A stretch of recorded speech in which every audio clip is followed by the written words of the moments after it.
একজন অষ্টম শ্রেণীর শিক্ষার্থী। আমি বীরগঞ্জ মণি সরকারিতে পড়ি এবং বর্তমান দেশের যা অবস্থা সেখান থেকে বোঝা যায় যে আমার থেকেও ছোট বোনগুলো ধর্ষিত হচ্ছে, অথচ এই দেশের নতুন রাজনৈতিক দল কোনো স্টেপ গ্রহণ করছে না। ধর্ষণকারী একের পর এক ধর্ষণ করে চলেছে।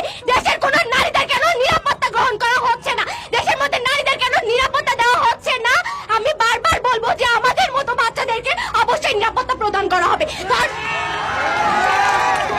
ধর্ষণকারীর মনটা এত নিষ্ঠুর কেন যে আমাদের মতো বাচ্চারা যা তাদের মেয়ের মতো হইতে পারে তারা তার বাবার মতো হওয়ার পরে তারা ধর্ষণের দিকে এগিয়ে আসে কিভাবে?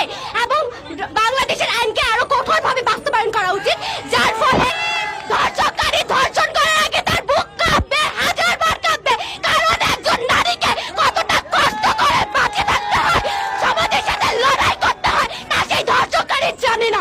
আর যদি জানতো তাহলে সেই নারীকে ধর্ষণ করা তো দূরের কথা, তার পাশ দিয়ে হেঁটে যাতে তার বুক কাঁপতো।